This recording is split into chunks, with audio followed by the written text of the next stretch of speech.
السلام عليكم ورحمة الله وبركاته، طلابنا الأعزاء طلاب الصف الثالث الإعدادي. أهلا بيكم يا أبطالنا.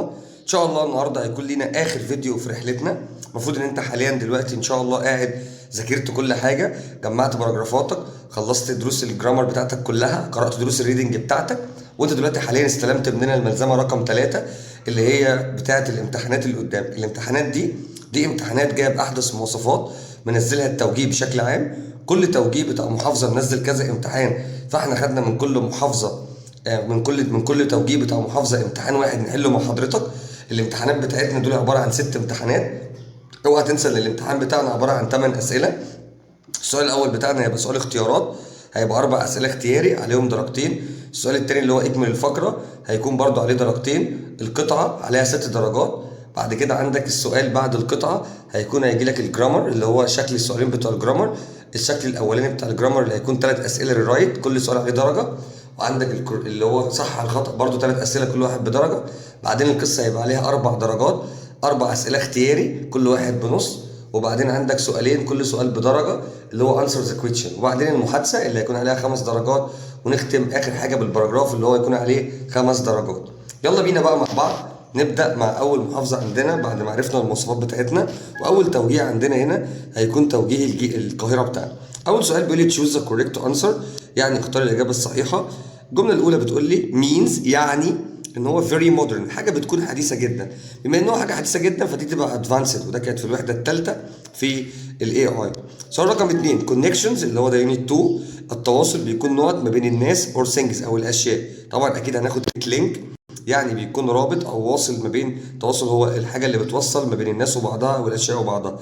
سؤال رقم 3 ذا وورد، كلمه ايه هي وكلمه فريند بيكونوا سينونيمز، يعني هو عاوز كلمه مع كلمه فريند اللي فوق دي فتكون سينونيم، فطبعا هتكون كلمه بادي اللي هو بمعنى اصدقاء. سؤال رقم 4 ذا بيرفكس اللي هي البدايه، وعكسها طبعا سافكس اللي هي النهايه. ايه هي البدايه؟ اللي بنحطها لكلمه possible اللي هي بمعنى ممكن، عشان نجيب منها الانترم اللي هو المضاد. يعني هو عاوز يحط الكلمه possible دي بيرفكس بدايه فتديني الانترم المضاد. طبعا لازم تبقى حافظ كويس جدا يعني ايه السينما المرادف، يعني ايه انترم يعني مضاد، بيرفكس اللي هي البدايه، سافكس اللي هي النهايه، ومشتقات المرادفات بقى اللي هي كلمه ذا سيم مينينج، ذا سيميلار مينينج، ريبليسز بليس، كل ده بمعنى المرادف.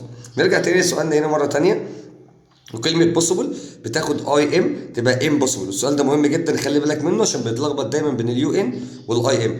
هنا اسمه impossible. طيب يلا بينا على السؤال اللي بعده اللي هو اكمل الفقرة. بس بعد اذنك لو سمحت السؤال ده سؤال صعب شوية، وانت بتحله حاول تركز كويس ان احنا اول حاجة بنعملها بنقرأ الكلمات اللي من فوق لوحدها، بعدين بنقرأ الفقرة فاضية، علشان احيانا بتكون في كام كلمة بيلخبطوك.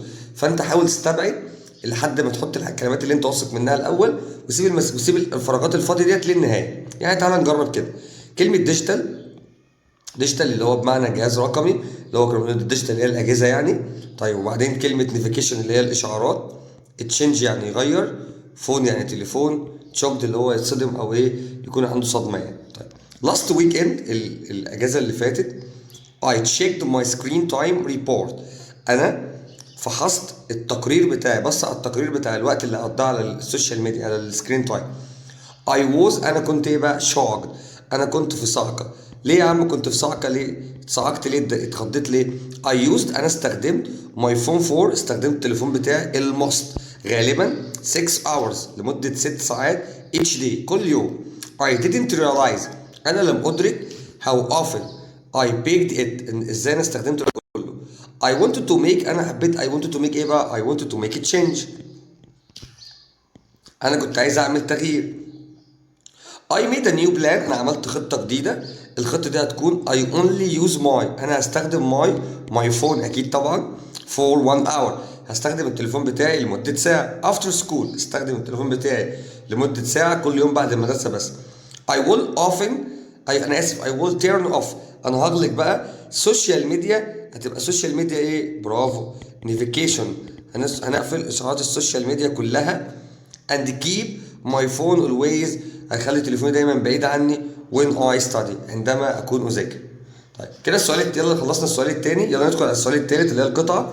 بص يا سيدي عشان ما اخليش وقت الفيديو يبقى بتاعك كبير، فانا هوقف الفيديو وانت طبعا هتحل القطعه، وهشغل لك الفيديو والاجابات بتاعت القطعه موجوده على طول. وده يا سيدي دلوقتي انا رجعت لك تاني بعد ما كتبت اجابات القطعه، وزي ما قلت لك سؤال القطعه سؤال مهم جدا. السؤال ده عليه 6 درجات. بعد اذنك ركز كويس جدا في القطعه. السؤال ده دايما ان شاء الله ان شاء الله هيكون جاي لك باذن الله عن درس من الدروس اللي احنا خدناهم بتوع القراءه. اقرا القطعه كويس جدا. خلي بالك ان مش دايما اجابات القطعه كلها بتكون في القطعه نفسها. القطعه ممكن تكون اكتر من باراجراف. طبعا الكلام ده انا اتكلمت عليه كتير جدا في الحصص، فاكيد ان شاء الله انت مش هتكون ناسيه. طيب بعد ما نقلت اسئله القطعه او توقف بقى الفيديو انت وتنقل اجابات القطعه، فاحنا هنقلب الصفحه عشان ناخد سؤال رقم 4 وهو هيكون سؤال الستوري. وزي ما قلت لك سؤال الستوري 4 اسئله اختيارات كل واحده عليها نص، وسؤالين بتوع الانسر كل واحد بدرجه. يلا نبدا مع السؤال الاول. بيقول لك ذا ستودنت الطلاب يوزد استخدموا ايه؟ to mothers only natural fertilizer. كلمة natural fertilizer اللي هو السماد الطبيعي، يبقى هم استخدموا eco friendly يعني مواد صديقة للبيئة. سؤال رقم 2. نهى عملت ايه and drawing the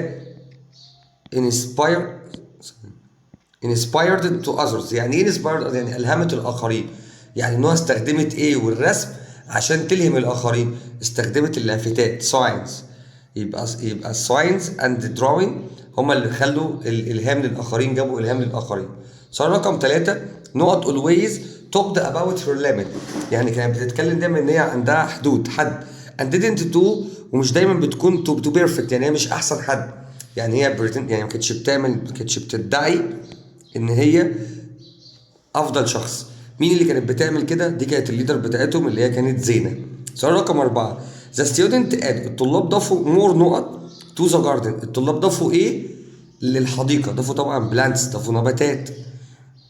نيجي على السؤال رقم 5 بقى، وده اللي هيكون عليه السؤال بتاعته بدرجة. بيقول لي هاو ديد زينة رياكت. يعني ايه كلمة رياكت؟ يعني كان ايه رد فعلها when the student laughed at her. لما الطلاب كانوا بيضحكوا عليها كان ايه رد فعلها؟ طبعا كانت disappointed، كانت محبطة. وكمان ممكن نكتب إجابة جميلة قوي، نقول ان her hand يعني ايديها were، كان ايديها الاتنين كانوا مالهم؟ كانوا شيكينج. كلمة شيكينج ديت اللي هم كانوا بيرتعشوا، دي كانت بتتهز من الخوف اللي هي كانت فيه يعني. وكان ممكن اقول لي ديسابونتد كانت محبطة، كانت ساد، كانت حزينة كده يعني. سؤال رقم 6. هاو ديد ذا تيم سولف. ازاي الفريق قدر سولف ذا بلانت بروبلم؟ ازاي قدر يحل مشكلة النباتات؟ قدر يحلها ان هم زي شود.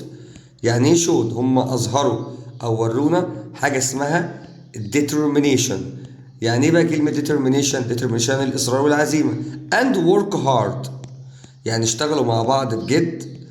be one unit أصبحوا واحدة واحدة. هو ده اللي قدر إن هم يخليهم ينجحوا ويحلوا المشكلة دي.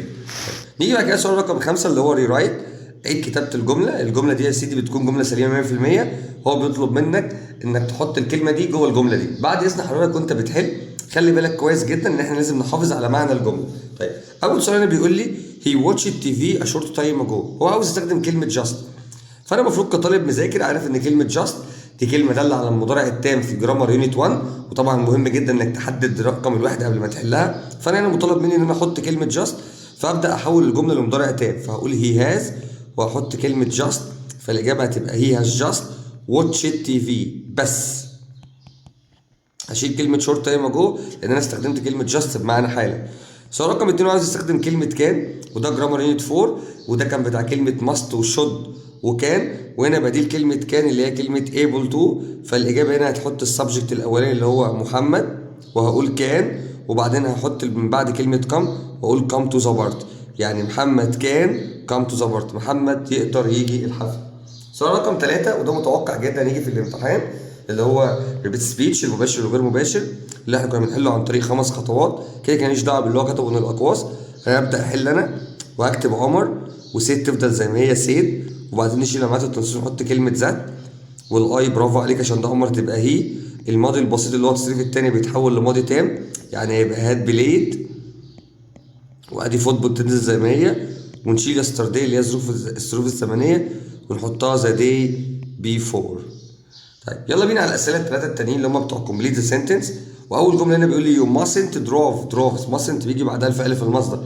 اي فعل ناقص اوعى تنسى ان هو لما بيبدا بفاعل الفعل الناقص بعدها فعل في المصدر. اما لو كان مفعول فهتبقى الفعل الناقص وبعدها بي تصريف ثالث زي ويل، زي الوحده الثانيه كده فاعل ويل والمصدر مفعول ويل بي وتصريف تاني. اسف. يلا يبقى هنا هنقول mustn't drive. سؤال رقم 2 ده هنا سؤال بتاع قاعدة اف بتاع الوحدة الثالثة. اف ده الحالة الثالثة اللي بتعبر عن شيء مسلسل في الماضي، بيجي بعد اف ماضي تابع وادي هات وتصريف ثالث. الناحية الثانية بيجي وود هاف وتصريف ثالث. هو كاتب وود فأنا هحط له كلمة هاف، وبعد إذنك ركز والنبي عشان ما حدش يحط في الإجابة كلمة سولفد وخلاص.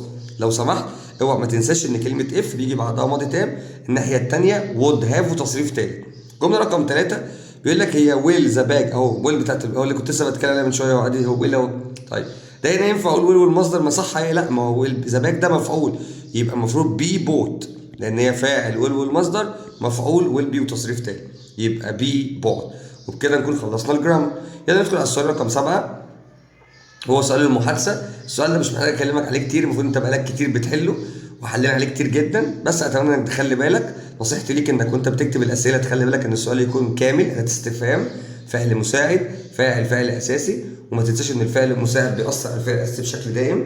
لما تيجي تكتب اجابه لازم تكون فاعل وفاعل ومفعول، او فعل مساعد، فعل اساسي، مفعول. يلا نبدا مع بعض المحادثه. والمحادثه بتتكلم على بنت اسمها نهى ستيلينج ايمان وات شي ديد لاست ويك اند. يعني ندى بتتكلم مع ايمان بتقول لها عملت ايه الاجازه اللي فاتت. فايمان بتقول لها وات ديد يو دو لاست ويك اند، عملت ايه الاجازه اللي فاتت؟ قالت لها I stayed home، انا قعدت في البيت. I stayed home and played video games، واللي قعدت العب فيديو جيم. فردت قالت لها my brother played with me، اخويا لعب معايا. ايه السؤال اللي يتسال؟ هتقول لها من لعب معاك؟ افضل سؤال في الحاله دي اداه الاستفهام الوحيده اللي ممكن نحطها من غير فعل مساعد هي هو. يعني انا هشيل كلمه my brother واقول هو played with you، لان طبعا مي هتبقى يو، يبقى هو بلايد وذ يو. مين اللي لعب معاكي؟ ردت ندى بتقول لها اللي لعب معايا بيكون مين؟ بيكون اخويا. تمام يا سيدي. اللي بعد هنا ده سؤال، اجابته بتقول لها يس اتس فيري انجويبل، ايوه هو بيكون ممتع جدا. فهنا ما دام الاجابه هنا كده يس يبقى لازم السؤال يكون بمعنى هل، فالسؤال هيكون هنا بمعنى هل. فهنا هنعمل هنا ايه بقى؟ هنيجي هنا نقول له كده بص بقى، عندك حاجه من اتنين، يا اما تشيل ايدك تشيل كده تحط صباعك على كلمه يس وتبدل اول كلمتين، يعني تبقى از ات فيري enjoyable، ده سؤال سليم 100% مفيش عندي اي مشكله فيه. او اقول له did you enjoy، هل انت استمتعت؟ did you enjoy it، هل استمتعت؟ يقول لي ايوه هي كانت ممتعه. السؤال ده صح والسؤال ده صح. السؤال ده مهم جدا لازم تعرف ترجمته. وات اباوت يو يعني ماذا عنك، يبقى طب انت عملت ايه بقى؟ فتحت هنا ده قلت لها انا رحت الزازو، فده معناه ان هي هتقول لها ايه؟ I went to the zoo. بتقول لها وات ديد، طب شفت ايه بقى في الحديقه؟ هتقول لها بقى انا شفت، اكيد هتشوف في الحديقه يا كده تشوف حيوانات، يبقى اي سو انا شفت الاسد، اي سو لاينز الاسود، شفت الاليفنتس. يعني ايه اليفنتس؟ برافو عليك ما شاء الله عليك، الفيله. وممكن اقول له اند مونكي، وممكن احط حاجات تانية كتير عادي براحتي. خلاص كده. طيب قال له وات از يور فيفورت انيمال، طب ايه الحيوان المفضل؟ ندى بتقول لها بقى ايه الحيوان المفضل ليكي؟ فبترد ايمان هتقول لها بقى ماي. بص بقى انا ما ينفعش اكتب هنا اسم الحيوان على طول، لا انا عايزك تتعود انك تكتب اجابه كامله. فقلت اهو ماي فيفورت انيمالز از اي حاجه بقى، از لايون، اللي انت عايز تكتبه. المهم اللي يهمني ان انت كتبت جمله كامله وخلاص. انا كتبت مونكي اهو، اكتب بقى اللي انت عايزه. طيب كده احنا خلصنا اول محافظه عندنا. يلا بينا على المحافظه الثانيه وهتبقى بتاعه دمياط. ده النموذج الثاني بتاع دمياط. نبدا مع اول سؤال عندنا على طول، والسؤال بيقول لي we add to prefix، احنا بنضيف. بيقول لي we add to prefix، احنا بنحط بدايه to give عشان ندي عكس كلمه patient. لسه حلينا من شويه صغيرين السؤال ده. كلمه patient بتاخد اي ام، بتتكرر المحافظه رقم 2 اهوت على التوالي نفس السؤال. طيب the word solution، كلمه solution اللي هي معناها حل is antrim، عايز المضاد بتاعها. فكلمه solution حل، عكسها اكيد هيبقى المشكله، فناخد كلمه problem. طيب سؤال رقم 3 mean to the ability يعني القدره، to understand لكي تفهم، and share some also to feeling يعني معناه انك انت بيكون عندك القدره انك تفهم حد وتشارك معاه احساسه او تشارك معاه الاحساس بتاعه، فده معناه ان انت يكون عندك تعاطف. اجابه رقم بي. 4 I have 5 سيبلينجز، انا عندي 5 اخوات. كلمه سيبلينجز دي كانت كلمه مهمه جدا، ومعناها ان هم سيستر اند براذر، يعني اخواتك البنات واخواتك الصبيان، يبقى سيستر اند براذر. يلا بينا على السؤال الثاني، وزي ما احنا متعودين مش هنشرح اكيد نفس الفكره تاني، انت عارف بقى احنا هنعمل ايه. يلا نترجم الكلمات مع بعض الاوليه اللي من فوق. كلمه ريليشن شيب يعني علاقه، بروتوتايبس نماذج اوليه، كومفورتبل يعني مريح، كرياتيفيتي يعني مبدع، ستايل يعني اسلوبك او طيب. بيقول لي فاشن ديزاينرز يعني مصممي الازياء، وطبعا المحادثه دي جايه من الدرس بتاعك اهو بتاعت الوحده الخامسه.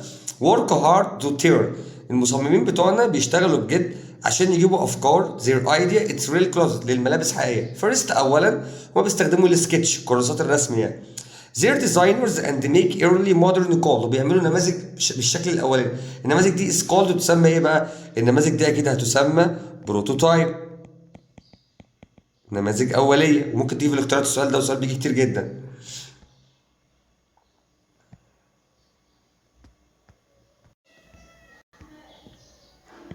They think about colors، هم بيفكروا في الالوان والاشكال. and use their، وبيستخدموا their ايه بقى؟ ايه اللي بيستخدموه؟ creativity، الابداع بتاعهم. يعني هم بيستخدموا الحاجات دي بقى ويعملوا ابداع to create، لكي ينشئوا something new، حاجه جديده.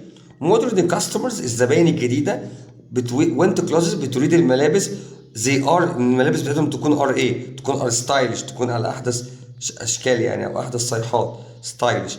طيب but else، ولكن برضو easy to wear، وتبقى سهله جدا في اللبس كمان. good designer، المصممين الجيدين no يعرفوا ذلك ان البيبول care about، بيهتموا بايه؟ هيهتموا بايه؟ هيهتموا بالكومفورتبل، اللي هي ان تكون حاجه بتاعتهم تكون مريحه. خلاص كده. so much appearance، عن المظهر كمان. that help them to more، ده بيخليهم يكون عندهم pieces قطع in shop and online، بيكون عندي ناس يعني لازم يعمل لهم قطع للمحلات وللاونلاين. وبرده زي ما احنا عاملين هنوقف برده الفيديو مره ثانيه، وهنكتب لك اجابات القطع بحيث ان هي ما تطولش الفيديو معانا وانت تصححها على طول. ادي اسئله الاختياري، لو حابب توقف الفيديو بقى وتنقلها براحتك نقلب الصفحه ورا عشان بقيت اسئله القطع اللي ورا اهي. برضو قادر توقف انت الفيديو وتشوف اسئله القطع. يلا بينا بقى يا سيدي على طول على ايه؟ على اسئله القصه. اول سؤال عندي في القصه هنا بيقول لي زينه روت، زينه كتبت سيمبل ايه تو اكسبلين هير ايديا. طبعا كلمه باربس اللي هي اقتراحات سهله او اقتراحات بسيطه، كان في اول يوم لما كانت بتفكر تعمل الحديقه ازاي. سؤال رقم 2 افتر، بعد قد ايه؟ بعد كام مانثز اوف هارد ورك، من العمل الجاد الحديقه اصبحت اميزنج. طبعا بعد 3 مانثس، احنا كان عندنا فترتين، اول فتره اللي هي 2 ويكس اللي هم الاسبوعين اللي النباتات ماتت فيهم، وبعدها 3 اسابيع اللي هي 3 شهور اسف اللي قدرت تنجح فيهم الحديقه. سؤال رقم 3 هاو ديد زينه تراي تو جيت ماني فور ذيس بروجكت، بيقول لك كيف زينه قدرت ان هي تجيب فلوس للمشروع بتاعها. طبعا هي كولكت دونيشن فروم هير كوميونتي، كانت بتجمع الفلوس من المجتمع بتاعها اللي حوالين منها. سؤال رقم 4 وات دو يو ثينك زينه واز بريف، ليه تعتقد ان زينه كانت شجاعه تو سبيك ات ذيس ميتنج؟ ليه كانت انت ليه تعتقد ان هي شجاعه في الاجتماع ده؟ طبعا اقول له بيكوز هير هاند ورشكينج، لان ده كانت بترتعش. بات شي واز بيليفد هير ايديا، لكن هي امنت بفكرتها عشان كده هي توك، وكانت اتس بريف، كانت شجاعه جدا طبعا. طيب سؤال رقم 5 بتاع الجرامر. اول سؤال عندنا انا عايز استخدم كلمه بين، فكلمه بين دي ان هو قصدي ده معناه ان انا فاهم كويس جدا قبل ما احل ان ده مضارع تام، وان هو عاوز يعمل جمله مبني للمجهول. واوعى تفرق واوعى تنسى وفرق كويس جدا بين بين وبين تو. بين دي عايز تعمل مبني للمجهول، بين تو معناه ان هو ذهب راح ورجع. طيب هبدا هنا بالمفعول طبعا، هبدا بنيو كار واحط كلمه هاز بين بوت. رقم 2 هو عاوز استخدم كلمه اف. طبعا حاله اف دي بالله عليك ما تقعدش تعق، اف بيجي بعد منها ماضي تام. الجمله الثانيه وده في تصريف تاني. الجمله منفيه مثبته انا انزلها مثبته زي ما هي، مش هلعب فيها. يعني تعالى كده نحل معاك الجمله دي كده اهو. انا هبدا اهو، بص يا سيدي ابدا اف اهو، ادي الفعل الاولاني اللي هو شي، وهجيب من عندي هاد، واخلي ارايف تبقى ارايفد ايرلي شكرا. اشيل كلمه سو وابدا الفعل الثاني شي، اجيب من عندي وود هاف، وكلمة كاتش تبقى كوت، ده حفظ تصريفات تالتة ذات رين شكرا. مفيش أكتر من كده. رقم 3 وعاوز استخدم كلمة ماسن، دي الوحدة الرابعة بتاعت التعبيرات بتاعت كلمة ماست وشود وكان.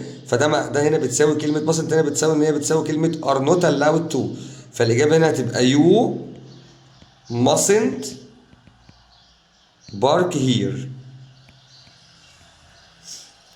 يلا بينا على الكومبليت. اول سؤال في الكومبليت هنا بيقول لي هنا كده وين ويل ذا تكست اهو، ويل ده بتاع المستقبل. طب هو الامتحان بيصحح ولا حد بيصححه؟ حد بيصححه. وكمان اكبر ديل جايب باي اهو، يعني الجمله مبني للمجهول، يعني انا هخلي بكلمه بدل كلمه كوريكت تبقى بي كوريكتد، احط له اي دي. بيقول له هنا اي ثينك. بصوا بقى عشان السؤال ده جامد قوي وعايز اقف عنده شويه. بص يا شباب، انا دايما زي ما انا قلت لك في الوحده دي، انا ممكن يجي لي كلمه ماست او كلمه كان او شود. انا لو جاب لي كلمه ماست فانا بحطها ماست، جاب لي شود بحطها شود.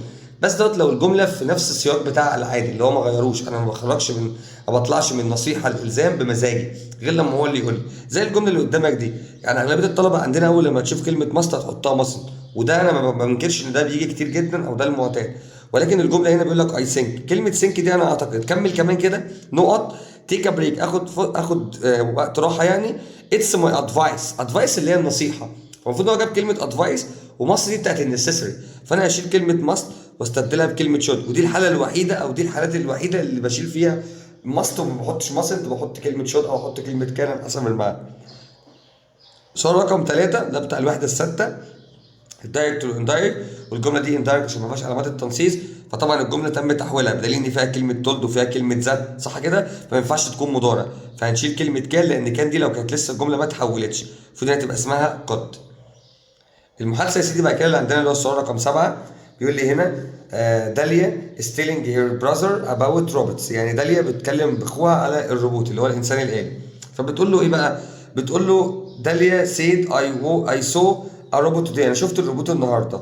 فبتقول له انا شفت الروبوت النهارده، فسالها سؤال، زيد سال سؤال. ده بتقول له هو عباره عن ماشين ذات كان موف اند تو تاسك، يعني دي ماكينه بتتحرك وبتعمل تاسكات، بتعمل مهام. فهو سال لها يقول لها ايه؟ يقول لها وات از ذا روبوت، ايه هو الروبوت ده؟ وات از ذا روبوت. جبت منين وات از ذا روبوت؟ حطيت كلمه وات من عندي وبدلت اول كلمتين اللي هم از ات، وسالته ايه هو الروبوت ده؟ فقال لي الروبوت ده عباره عن ماكينه. وطبعا انت المفروض كان مذاكر عارف ان طبعا الدرس بتاع الارتفيشال انتليجنس اتكلمنا ايه وات ديفرنس بتوين ماشين اند روبوت، المفروض انت فاهم الكلام ده. هنا بيقول لها هنا وير ار ذي يوزد، هو بيستخدم فين؟ فقالت له they are used in factories and hospital، بيستخدم في المصانع والمستشفيات. جابت منين المستشفيات؟ لان هي مكتوبه تحتها، وانا زودت بكلمه فاكتوريز من عندي انا لان انا كنت عارفها من الاول من قراءتي للدرس نفسه يعني. What can they do at hospital؟ بيعملوا ايه في المستشفى؟ They can help doctors and treat patient، او ممكن give patient for the ايه؟ انا اسف give medicine for patient، بيدي الدواء للمرضى كمان. او they can help doctor and treat patient زي ما مكتوب عندك قدامك دلوقتي. فمسألة سؤال له they can vacuum and clean the house، ده كمان ممكن ايه؟ يعمل مكنسه كهربائيه ينظف البيت والكلام ده كده. فتقول له هنا وات كان زي دو تو هيلب، بيقدر يساعد في ايه في البيت؟ فقال له ده يقدر يشتغل مكنسه كهربائيه ويعمل كل الكلام ده. ذاتس جريت، ده عظيم. قال له يس يو ار رايت، ايوه انت على حق، الروبوت بيكون جريت انفنشن. فده معناه ان هو نفس الكلام ان انا اقول روبوت از ايه؟ از يوسفول انفنشن، او روبوتس از جريت انفنشن على طول زي ما هي هنقلها من تحت منها كده على طول. طبعا في المحافظه دي هو جاب باراجراف على فوائد الاي اي ان ذا فيوتشر، فوائد الاي اي في المستقبل. في الامتحان اللي فات كان جايب ليرنينج اونلاين، التعليم الاونلاين. فده كده الامتحانين دول. يلا بينا بقى على الامتحان رقم 3. والامتحان التالت بتاعنا هو محافظه الدهقليه. يلا بقى بينا مع اول سؤال اختيارات عندنا. بيقول ذا نقط ار سمول، بيكون سمول وودن حاجه خشبيه صغيره، بيلدينج اون ذا ووتر بتتبني على الميه. ده هيكون طبعا سؤال سهل قوي. هاوس بوتس يعني بيوت عائمه. سؤال رقم 2 ذا نقط از بارت، بيكون جزء من الجسم ذات كنترول بيتحكم في يور فيلينج في مشاعرك اند ثوتس وافكارك. اللي في جسمك بيكون بيتحكم في افكارك، طبعا هيكون طبعا العقل برين. ذا وورد ناتشورال كلمه طبيعي از اوبوزيت، عكسها بقى بيكون ايه؟ كلمه طبيعي عكسها اكيد هيكون صناعي، يبقى ارتفيكال اللي هو بمعنى صناعي، لان الناتشورال طبيعي عكسها ارتفيكال اللي هو صناعي. سؤال رقم 4 suffix ايه هي النهايه اللي بنحط، اللي هي النهايه اللي هي بتاعت ان اي اس اللي هي نس، بتغير الادجكتيف. كايند اللي هي دي ادجكتيف يعني صفه، فلما بنحط الكلمه كايند بقى احنا ان اي اس بنحولها ايه؟ بنحولها الناون، بنحولها لاسم. يلا بينا على السؤال الثاني ونترجم زي ما احنا متعودين. كلمه تورستس اللي هي سياح، بوبولار شعبي او محبوب، كلين يعني ينظف، تراديشنال يعني تقليدي، هيستوريكال يعني تاريخي. القطعة بتبدأ معانا بتقول جيزة is the one of the most، الجيزة بتكون one of the most ايه بقى؟ هتبقى one of the most popular من المحافظات المهمة جدا ومعروفة جدا in Egypt في مصر. It's many interesting بيكون فيها interesting نقط places، يبقى interesting historical places أماكن تاريخية. like زي الأهرامات، زي سفنكس، أبو الهول. many نقط visit، many إيه؟ مين اللي بيزور؟ مين اللي أكيد هيزور؟ أكيد السياح. many tourists سهلة أوي المحادثة دي. many tourists السياح كتيرة جدا visit جيزة every year كل سنة and enjoy visiting sites وبيحبوا يزوروا المواقع and buy وبيشتروا إيه crafts وبيشتروا traditional يعني حرف يدوية تقليدية from local markets من المحلات اللي هي بتكون موجودة أو شعبية. وطبعا كالمعتاد هنوقف الفيديو ونعمل لك إجابات السؤال القطعة وبعدين أنت تيجي تصححها عن نفسك إن شاء الله. أدي يا سيدي إجابات القطعة بتاعتك. وقف الفيديو بقى وحاول تصححها عن نفسك وإن شاء الله ما يكونش فيها أخطاء. يلا بينا بقى نقلب الصفحة ونجيب صفحة رقم 6 ونبدأ مع سؤال القصة. أول سؤال هنا بيقول لي some of students بعض من الطلاب not at Zena idea at the beginning في البداية. بعض من الطلاب كانوا بيعملوا إيه؟ كانوا laughed كانوا بيضحكوا عليها وبيتريقوا عليها طبعا. سؤال رقم 2 hard work العمل الجاد and A are the key بيكون مفتاح to success بيكون مفتاح النجاح. طبعا determination يعني الإصرار والعزيمة. رقم 3 أمل أصبحت one of the A gardeners. أمل في الآخر خلاص أصبحت واحدة من إيه؟ طبعا واحدة من اللي هو من المتفانين من المخلصين بتوع الحدائق تبقى ديدكتد. سؤال رقم 4 زينة موزة جود. زينة كانت جود ايه فور ذا تيم. زينة كانت جود ليدر كانت قائدة جيدة لأن ما كانتش بتلوم حد وكانت دايما بتتشارك معاهم الأفكار وكانت هي سبورت وكانت بتدعمهم جميعا. سؤال رقم 5 What did Nancy think of the garden idea؟ بيقول لك ماذا تعتقد يعني فكرة نانسي كانت فكرة كانت عايزة تعمل ايه في فكرتها كانت في ايه في الحديقة. هي طبعا هنقول it's a good idea and she decided to study agriculture. هي كانت فكرة كويسة جدا طبعا بتاعتها وكمان من حبها في الموضوع كانت بدأت تتعلم الزراعة agriculture. سؤال رقم 6 how did the team solve the water problem؟ الفريق ازاي قدر يحل المشكلة بتاعت الراوية المياه دي؟ عملوها ازاي؟ when they worked together. when they worked together لما اشتغلوا مع بعض. سؤال رقم 5 بتاع الرايت هو عاوز يستخدم كلمة just فكلمة just برضو لسه حلين نفس السؤال ده حالا متكرر في محافظة قبلها فيبقى he has just watched TV ونشيل كلمة short time ago. السؤال ده متكرر. السؤال اللي بعده عاوز يحط كلمة before بس هو هنا بقى حطك في خانة مش حلوة. ليه بقى؟ عشان كلمة هو عايز هنا يحط سؤال دايركت واندايركت بس هو عايز هنا بيفور فما اسمهاش بيفور. هي المفروض ان كلمه بيفور دي بديل كلمه يسترداي بس فكر كده كانت بديل يسترداي اسمها ايه؟ اسمها ايه بقى؟ اسمها ذا داي بيفور. يعني المفروض كده كان يبقى اسمها ذا داي وبعدين نحط بيفور. ما علينا تعال نشوف يلا نحلها ازاي. اول جمله نبدا هنا نكتب هنا عمر عشان مفيش بس مكان ونزل سيد الخطوه رقم 1 كلمه ذات الاي بتبقى هي وبليد تبقى هاد بليد وبعدين احط كلمة تنس واشيل كلمة يسترداي واخليها ذا داي بيفور. سؤال بقى رقم 3 بتاع كلمة اف لسه حالين برضو سؤال زيها حالا. هنبدأ الجملة بتاعتنا باف عادي اهو واقول اف شي هاد احط هاد من عندي واجيب كلمة كوكد لانش كده الجملة خلصت. اشيل سو وانزل كلمة وي واحط would have وايت تبقى eaten outside. يبقى if she had cooked lunch we would have eaten outside. يلا بينا على الأسئلة بتاعت الكومبليت. أول سؤال عندنا هنا السؤال ده أنا مستغربه جدا عشان السؤال ده مش عندنا أصلا ولكن برضه ديني هقول لك معرفش هو جاي هنا في المحافظة إزاي. دي رابط بيربط الماضي المستمر بالماضي البسيط. ده درس تراكمي من تانية إعدادي المفروض يبقى اسمه وايل لأن وايل بيربط ماضي مستمر بماضي بسيط. سؤال رقم 2 برضه سؤال عجيب جدا ما شفتوش قبل كده في ولا أي حاجة خالص. هنا حرف الجر تو فهو عاوز هنا بقى كده ان هي تبقى اسمها نيكست تو ذا ميوزيوم از نيكست تو ذا بارك ولكن ماشي. الجمله الثالثه دي برده مش معتاده ولكن خلي بالك منها. عمر اسكد مي هنا هو ربط باسكت مي وير اي، فطبعا عشان ده غير مباشر فمش هينفع يبقى مضارع بسيط، فالمفروض يبقى ماضي بسيط، فتبقى ليفت للوحده الثابته. ولكن الثلاث اسئله دول انا مستبعدهم تماما، يعني هي اسئله ممكن تجي لنا لان هم مش تبعنا تقريبا اصلا غير السؤال التاني. طيب سؤال رقم 7 بتاع المحادثه. عمر is talking to ملك about your trip to the sea. بيتكلموا عن الرحله بتاعت البحر. Where did you go on your last holiday؟ بتقول لا عمر بيقول له هنا، بيقول للملك ايه؟ Where did you go on your last holiday؟ قال له I went to the Red Sea. انا رحت البحر الاحمر. فالتاني سأل سؤال فرد بيقول له I travel by train. انا سافرت بالقطر، فده معناه ان انا السؤال بيسأل على الاداه لو سأل المواصلات فطبعا هيبقى هاو، وبعدين مفيش فعل مساعد فهتبقى هاو ديد، والاي تبقى يو، يبقى هاو ديد يو ترافل زير. ازاي سافرت هناك؟ وانت بتحل خليك دايما واثق من سؤالك، استفهام فعل مساعد، اكتب سؤال بشكل سليم. السؤال اللي بعده بيقول له هنا I travel there by train. قال له that's great، ده عظيم جدا. قام سأله سؤال تاني قال له I stayed for a week. for a week يعني لمدة أسبوع. أنا كده مش عايز متى، أنا كده عايز كام المدة، فأقول طبعا how long did you stay there؟ قعدت قد إيه هناك؟ قال له أنا قعدت لمدة أسبوع. فسأله سؤال تاني قال له I stayed in a nice hotel. أنا قعدت في أوتيل جيد جدا. يبقى يقول له أين؟ محادثة سهلة قوي. يبقى يقول له هنا كده إيه؟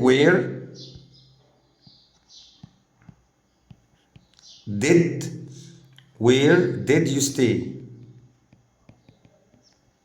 فقال له انا قعدت هنا في اوتيل كويس جدا. قال له وات ديد يو دو زير؟ طب عملت ايه هناك؟ طبعا هيعمل ايه هناك؟ اكيد هيقوم يعني، فيقول له كده I went مثلا swimming. انا رحت عمت.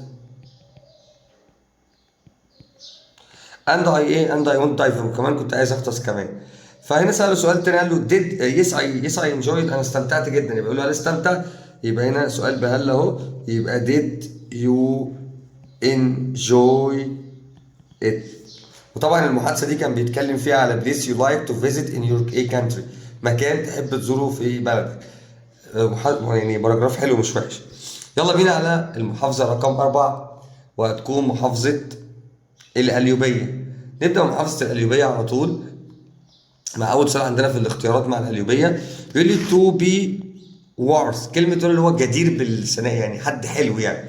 of something because they what did you mean. ده معناه ان انت بتكون مين ايه؟ ده معناه ان انت بتكون حد بيستحق الحاجه دي. السؤال ده مش بيجي كتير قوي، سؤال خلي بالك منه. كلمه deserve معنى يستحق، حد ليه الاستحقاق ده.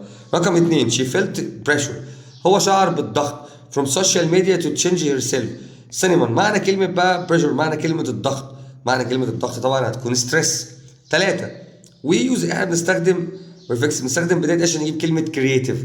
لو خدت بالك في كل الامتحانات هو بيحاول يلخبطك بين الاي ان واليو ان.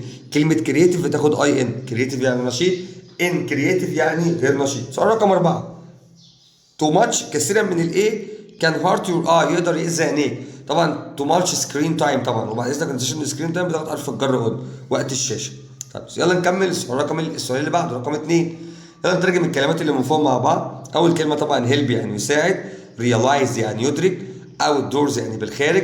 خلي بالك ان احنا كان عندنا كلمه اوت دور واندور واذر. دايما خليك فاكر كده، لو اخرهم اس بيجوا في اخر الكلام، لو مش اخرهم اس بيجي بعدهم كلمه تاني. اندور، اوت دور، اذر. بيت تايم ده وقت النوم. نيفيكيشن الاشعارات. هيلب يعني يساعد. This week الاسبوع ده I made a plan. انا عملت خطه to limit my phone use. استخدام التليفون بتاعي. I will use it for 1 hour. انا هستخدم التليفون بتاعي لمده ساعه واحده بس بعد المدرسه. I will turn off. واخد بالك شبه اللي لسه قايله من شويه، بس طبعا مع تعديلات صغيره جوه. I will turn off اول هتبقى نيفيكيشن. يعني ايه نيفيكيشن؟ الاشعارات. انا هقفل الاشعارات and avoid them واتجنب while studying اثناء مذاكرتي.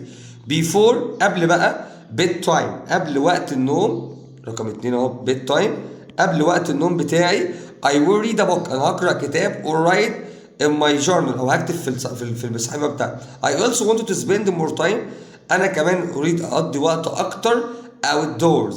عايز اقضي وقت اكتر outdoors يعني بالخارج. طبعا السوشيال ميديا بتخليك تبقى طبعا قاعد ما بتتحركش من مكانك. طيب with my friend مع اصدقائي. I believe انا بؤمن that change ان التغيير ده will هيعمل will ايه؟ هيبقى will not me will help me هيساعدني to feel better ان انا اشعر بكون كويس and control واتحكم في وقتي مره ثانيه. وطبعا كالمعتاد هنوقف لك الفيديو عشان نخليك تكتب اجابات القطع على طول بعد ما انت تحلها لوحدك. ادي يا سيدي اجابات القطع، انت تقدر تحلها وتنقلها دلوقتي وتشوف الصح بتاعك. هقرب لك الكلمات عشان لو انت حاسس ان الكلام مش باين، لانك ممكن تعمل زوم انت، بس مش مشكله، ادي اهو. وقف الصفحه ونجيب صفحه رقم 8 ونبدا مع اسئله القصه. اول سؤال عندنا بيقول لي ذا تيم وركد، الفريق اشتغل بجد، تو نوت ذا بروبلم، تو سولف، لكي يحل مشكلتهم. زينه ووز نوت، زينه كانت ووز ايه نوت ستودنت هو، كانت بتكتب كل ملاحظاتها كل حكايات، كانت كاريس، كانت بنت فضوليه، وده من تفاصيل زينه او عن كاركترها في الاول خالص. نانسي described، وصفت the playground، وصفت ان الملعب كان عباره عن ايه؟ وصفت ان الملعب، انا اسف، البلاي جراوند، الملعب كان ايه؟ كان طبعا كان شيء محبط طبعا في الاول، في لما كانوا بيتكلموا مع بعض. رقم 4 ساره was very ايه؟ ساره كانت ايه؟ من مميزات ساره ان هي كانت organized، كانت منظمه. سؤال رقم 5 why wasn't زينة sure anyone would listen to her؟ ليه زينة كانت شايفه ان مفيش حد هيسمع لها في الاول؟ because ايه؟ قول لي بقى كده. برافو عليك. she was a new student، لان هي كانت طالبه جديده في المدرسه طبعا، محدش كان يسمع لها. السؤال الثاني do you think زينة ايد succeed؟ هل تعتقد ان فكره زينة كانت فكره ناجحه؟ طبعا yes I think او yes I do. طب ليه تعتقد ان هي كانت فكره ناجحه؟ لان هي قدرت تثبت ان السمول ايديا كان ليد تو بيج تشينج، ان السمول ايديا، ان فكرتها الصغيره دي كان تقدر ليد تو، تؤدي الى بيج تشينج، تغيير كبير. يلا على الرايت. السؤال الاول سؤال في الرايت طبعا بتاع الوحده السادسه، وغالبا هو لحد دلوقتي جاب في كل المحافظات اللي احنا حليناها بتاعت الاسترشاديه جايب الوحده السادسه. هو برضو عايز جمله غير مباشر، فطبعا هتبقى شي وست هنحولها لتولد، وبعدين نحط مي، وبعدين ذات، وطبعا هنخلي شي زي ما هي، وهاف تبقى هاد، وون برايز، كله زي ما هو. بس انا مش عارف ازاي اصلا هي كاتبه اي هاف وين كده، ازاي اصلا المفروض تبقى اي هاف وين، لان دي ده مكتوبه في الامتحان نفسه غلط، يعني مفيش حاجه اسمها في بقى تصريف تاني. بس ما يعني احنا هنشيل هاف ونحط هاد، مالناش دعوه. طيب سؤال رقم 2 عاوز يحط كلمه فور، فكلمه فور بديل كلمه سينس، فهي مفيش اي اختلاف، المضارع التام جاي كامل زي ما هو. يعني انا هنقل كول، هكتب كده زي هاف ليفد ان اسوان، واشيل كلمه سينس واحط كلمه فور، واخليها مثلا 6 سنين او 5 سنين، لان طبعا فور بيجي مع فتره زمنيه محدده، اما سينس بتيجي مع بدايه الفتره الزمنيه. الغريبه ان هنا في المحافظه دي جايب سؤالين بنفس الوحده، بس ماشي. اقول شي told me that، واقول هنا شي وهاف تبقى هاد، ونفس الغلطه برضو بتاعت فيزيت هم كاتبينها مش عارف ايه، وما القصه هنا عندهم ليه عاملين السؤال ده غلط؟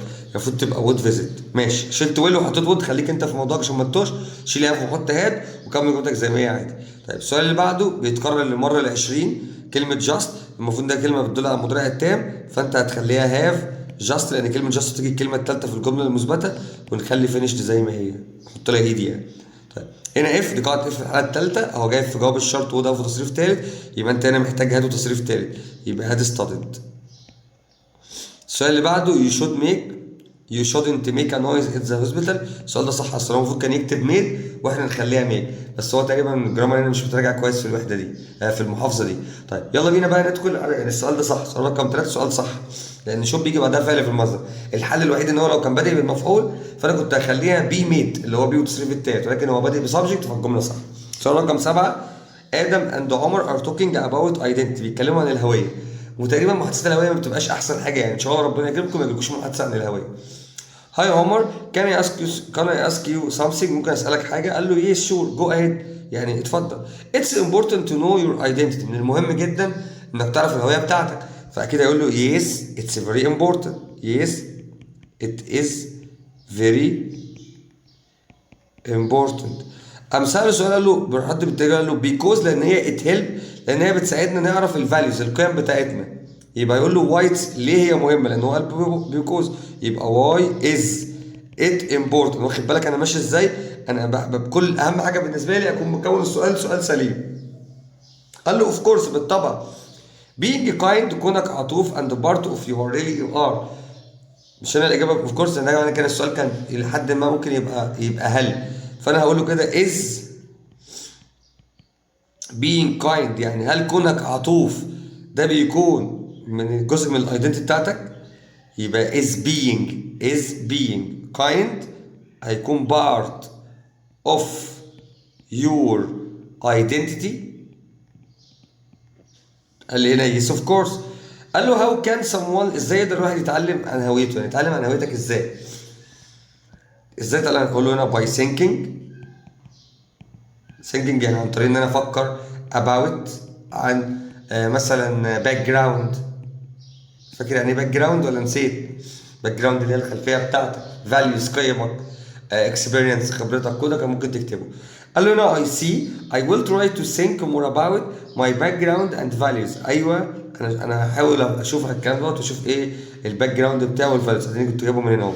قال له ذاتس ترو، ده يعني انت صح. Do you need هل انت عايز اي حاجه ثانيه؟ فيقول له طبعا نو ثانكس او نو ثانك يو. الامتحان ده كان جايب فيه شورت باراجراف اباوت امبورتنس اهميه التواصل. كان بيتكلم عن التواصل، ده موضوع مهم وده موضوع حلو جدا واتمنى ان هو يجي لكم ان شاء الله. يلا ما نضيعش وقت هانت، ندخل على الامتحان رقم 5 على طول وهيكون بتاع البحيره. نبدا مع اول سؤال عندنا مع البحيره. بيقول لي I have a problem، انا عندي مشكله and I have to meet the manager. انا عايز اقابل the manager ايه بقى؟ the manager person يعني الشخص نفسه اللي هو زي فيس تو فيس كده، عايز اقابل الشخص نفسه. سؤال رقم 2 سؤال غريب وجديد علينا، ما كانش بيجي لنا قبل كده، ما شفناهوش مره قبل كده ولكن نحله برضه. هنا هو جايب حاجتين مع بعض، جايب كلمه ديسيجن اللي هي بمعنى قرارات وتاسك اللي هي بمعنى مهام. فطبعا كلمه ديسيجن بتاخد فعل تيك وتاسك بتاخد دو، فالاجابه هنا تبقى دو تاسك ودول فاعلين مع بعض. والسؤال ده مش بيجي في ثانويه عامه. ذا سافكس اللي هي النهايه اللي بنحطها لكلمه بروتو اللي هي تايب ديت يعني عشان نخليها بروتو تايب ديت اللي هي تبقى معناها ان هو فيرست يعني حاجه اوليه. طيب رقم 4 ذا ستوري القصه ووز من القصه كانت مفيده جدا meaningful. هير meaning have to deep. meaningful اللي هي يعني مفيده ان هي كان فيها ديب يعني عميق. ديب ايه بقى؟ طبعا هتبقى ديب بروسيس اللي هو هدف عميق او شيء عميق يعني. يلا السؤال اللي بعده زي ما متعودين الاول نترجم. معلش احنا رحنا صفحه ثانيه غلط ورجعنا تاني اهو. طيب يلا نترجم. اول كلمه values يعني قيم، kindness العطف، believe يؤمن، confidence الثقه، support يعني يدعم، confident يعني يثق اللي هو الاسم والصفه. طيب my brother اخويا always work hard، اخويا دايما بيشتغل بجد and achieve her goals وبيحقق goals in life، بيحقق اهداف اللي في الحياه بتاعته. he always try to be هو دايما بيحاول يكون try to be ايه confident يكون دايما عنده ثقه.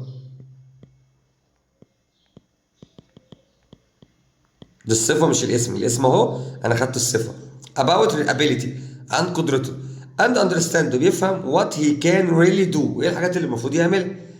at the same time في نفس الوقت بقى هو does his the best to بيعمل الافضل to support لكي يدعم، هو بيعمل اللي عليه وبيدعم his friend اصدقائه whenever they are to لما بيكونوا in trouble لما يكونوا في حاجة سيئة or facing different أو بيواجهوا different situation مواقف مختلف. he also has strong هو كمان دايما بيكون عنده strong belief إيمان. it's being positive يكون إيجابي and responsible citizen ومواطن كمواطن جيد is why all my brother friend وصديق وبيكون دايما صديق حقيقي true وبيقدر value القيم and behavior and love وبيحبوا بعضهم لبعض. وطبعا القطعة كالمعتاد هوقفها وانت اكتب اجاباتها على طول. ادي يا سيدي اجابات القطعة عندك اهو تقدر تنقلها. استنى اجيب لك الاختيارات الاول. ادي الاسئلة الاختيارية في صفحة رقم 9 وادي صفحة رقم 10. الثلاث اسئلة الاختيارية اللي من فوق انقلهم براحتك وانا هدخل على القصة على طول. يلا يا سيدي اول سؤال في القصة بيقول لي زينة ووزة ايه؟ زينة كانت ايه طالبة؟ زينة كانت كيريس كانت طالبة فضولية. السؤال ده بيتكرر للمرة الثانية. سؤال رقم 2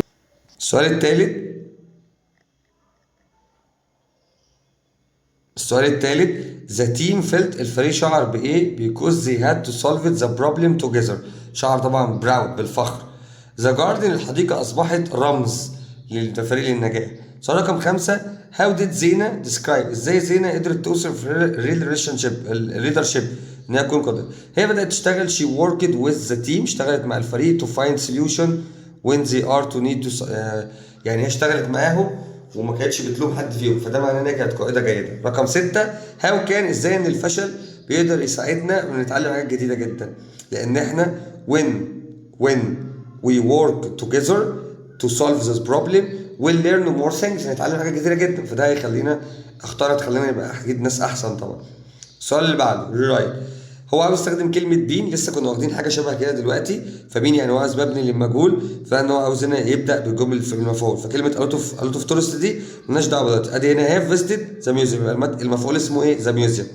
فانا هبدأ بذا ميوزيوم الأول، وبعد ذا ميوزيوم هحط كلمة هاز، وبعدين بين، وفيزيت تبقى فيزيتد زي ما هي فيزيتد، اسف خلاص كده. الكلمة اللي بعدها عاوز استخدم كلمة اف، فزي ما احنا قلنا نحط اف في الأول، وهنسيب اور تيم، وهنحط هنا كلمة اسمها هاد، يبقى if our team had won the match، ونشيل so ونحط زي، ونحط هنا كده كلمة اسمها would have، وتبقى would have played well، يعني الجملة على بعضها if our team had won the match they would have played well. السؤال اللي بعده عاوز استخدم المباشر وغير مباشر، وللامتحان رقم 5 على التوالي بيجي في نفس السؤال، هنشيل طبعا set to ونحط طول، وادي مي، واي تبقى هي، وكان تبقى كود، ونكمل كل الجملة زي ما هي. اللي بعده اول مره يجي لنا في محافظه من المحافظات الوحده الخامسه اللي هي بتاعت صيغه الامر، فتبقى احمد طبعا هتبقى اوبن في الف المصدر. خلاص كده الجمله اللي بعدها من غير ما تفكر فيها، بما انه جاب رابط والنقط في الاول، يبقى حط الزو او ايفن زو او واي، الزو او ايفن زو او واي، الزو او زو او ايفن زو او واي، ده في الاول. هنا ذا ليسون كاستمايز فور يو باي، ده جمله مبني للمجهول وبتاعت الفيوتشر ويل، يبقى نحط ويل ونحط الكلمه كاستمايز اي دي عشان هو فعل منتظم، يبقى ويل بي، اسف ويل بي كاستمايز. اللي بعدنا هنا سؤال رقم 7 بتاع المحادثه، ساره اند يارا ار توكينج اباوت ذير ويك اند بلان اند هوبتس، فبتقول لها هنا ساره هاي يارا وات ار يو دوينج، بتعملي ايه في الاجازه ديت؟ قالت لها اي هافنت، لسه ما قررتش، فسألتها سؤال، فرد قالت لها ام بلانينج، انا انا مخططه اروح النادي، فتقول لها وات اباوت يو، يعني ايه وات اباوت يو؟ يعني ماذا عنك؟ قالت لها اروح النادي قريب من البيت. قالت لها ذات ساوندز فن، ده حلو جدا. فالسؤال سألته رد قالت لها انا متعوده العب باسكت بول مع ابن عمي. بتقول لها وات دو يو دو يوجوالي، بتعملي ايه هناك؟ قالت لها انا بلعب الباسكت بول. ريلي حقا؟ اي لايك باسكت، انا كمان بحب الباسكت بول. ففي سؤال سأل جت اجابته يس ميبي كان تو بلاي توجذر، احنا ممكن نلعب مع بعض الاسبوع الجاي. فيبقى سالتها وقالت لها كان اي جوين يو، ممكن اجي معاكي، او كان اي كام وذ يو نيكست تايم، ممكن انا اجي المره الجايه. فقالت لها هنا، قالت لها ام بيزي، قالت لها سوري، ما دام قالت لها سوري يبقى مش تنفع، ام سوري انا مشغوله اون فرايداي. قالت لها وي كان جو، ممكن نتقابل خلاص السبت. قالت لها اتس جريت ايديا، انها فكره رائعه. والباراجراف هنا a review of your goals in future، اهدافك في المستقبل او خطتك في المستقبل. يلا بينا بقى يا سيدي على الامتحان رقم 6 على طول. امتحان رقم 6 على طول هيبقى بتاع الفيوم، ودي اخر محافظه عندنا. اول سؤال هنا بيقول لك ايه هي النهايه اللي بنحطها عشان نحول من الصفه للاسم بتاع ستايل، فستايل هنخليها ستايلش. رقم 2 از سيمبل موديل، نموذج سهل كده بيكون بيتصمم في الاول، ده طبعا هيبقى البروتوتايب اللي هي النماذج الاوليه. سؤال رقم 3 ذا سينما، مرادف كلمه ادفانسد اللي هو متطور، فهناخد كلمه مودرن. سؤال رقم 4 فوكس اون، يعني ركز على هدفه، دونت ايه، ركز على هدفك، دونت اكستراكت، ما تتشتتش. طيب يلا نترجم الكلمات اللي جايه. كلمه سيمبل يعني بسيط، لانجوج لغه، كونفليكتس اللي هي صراعات، تراست يعني ثقه، فيشكال اللي هي التعبيرات بتاعتنا، ده بتاع يونت 2 بتاع الكونكشن. تقريبا المحافظه الفيوم سهله قوي. جود كوميونيكيشن، التواصل الجيد از ذا كي تو سترونج ريليشن شيب، التواصل الجيد بيكون العلاقه بيعمل علاقات جيد. انكلود بيشمل تون اوف فويس، نبره صوتك. يور فيشكال اكسبريشنز، دي كانت كلمه على بعضها تحفظها، اسمها فيشكال اكسبريشنز، كلمه على بعضها. اند بادي كان برضه كلمه على بعضها حفظ، كان اسمها بادي لانجوج. يا رب يجي لكم في الامتحان. خلاص كده. even a sample we can show you care miscommunication lead to، اللي هو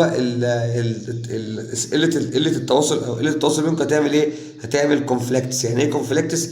يعني صراع. وطبعا هنوقف القطاع عندكم زي ما احنا متعودين، وانا مش هنوقف، تعالى نجاوب كده على طول.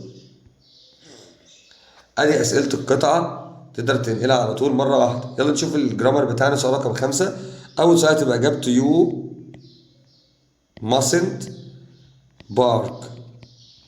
اللي بعده ايه ده؟ اسئله القصه ايه؟ القطعه ايه؟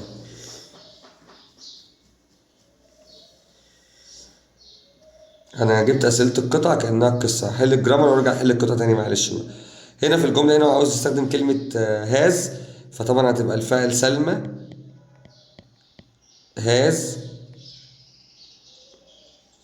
وانت بص هنا بقى السؤال ده جامد قوي. سلمى وانت تو لوكسور اند كام باك، راحت ورجعت. فلو انت قلت جان تو معناها راحت وما رجعتش، السؤال ده غلط. السؤال ده المفروض لازم تقول بين تو. يعني الاجابه دي هنا كده هتبقى، ركز السؤال ده حلو قوي، هتبقى سلمى هاز بين تو لوكسور. المفروض يبقى بالمنظر ده عشان يبقى ذهب وراح ورجع. وده هتحل 90 مليون مره، هتبقى زي هاف جاست واتش. تقريبا كل المحافظات متفقه على السؤال ده ولا مش عارف. هنا السؤال هنا طبعا هنا كلمة ذات الجملة تم تحويلها، فهتبقى طبعا فاكتوري ناخد ووز. طبعا الجملة في الماضي مش في المضارع. وكونتين ده فعل بيجي بعدها اي ان جي يبقى كيبنج، وده برضو مش عندكم اصلا. السؤال رقم 3 ذا تاسك كاري اوت، كلمة اوريدي دي كلمة دالة على المضارع التام، يبقى هاز بين كارد. المحادثة اجابتها قدامك اهي. احمد از اسكينج از دكتور، احمد بيتكلم مع دكتور اباوت هيلث، بيكلمه عن الصحة. تقدر تنهي الإجابات بتاعتها بنفسك. والسؤال الأخير هاو دو يو سبيند يور تايم أون إنترنت، بتقضي وقتك إزاي على الإنترنت. كده يا سيدي أنا كده خلصت لك حل ال6 محافظات اللي أنت واخدهم في الملزمة، وإن شاء الله ربنا يوفقك يا ابني وادخل الامتحان وما تقلقش. خلي بالك من خطك كويس جدا، خطك هيفرق كتير قوي. منظرك العام قدام المدرس اللي بيصحح لك الورقة هو خطك، هو مش بيشوف شكلك، بيشوف خطك نصك. خليك على مهلك في الكتابة، راجع أكتر من مرة، متطلعش بالله عليك بسرعة. في طلبة كتير جدا بتنسى أسئلة، ركز كويس جدا في الامتحان. ما تكتبش أي إجابة غير لما تبقى واثق منها. كل درجة من درجاتك ده هو مستقبلك الحقيقي. ما تستهونش بأي درجة في الامتحان.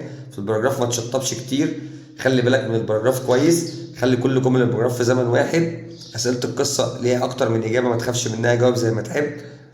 وربنا معاكم.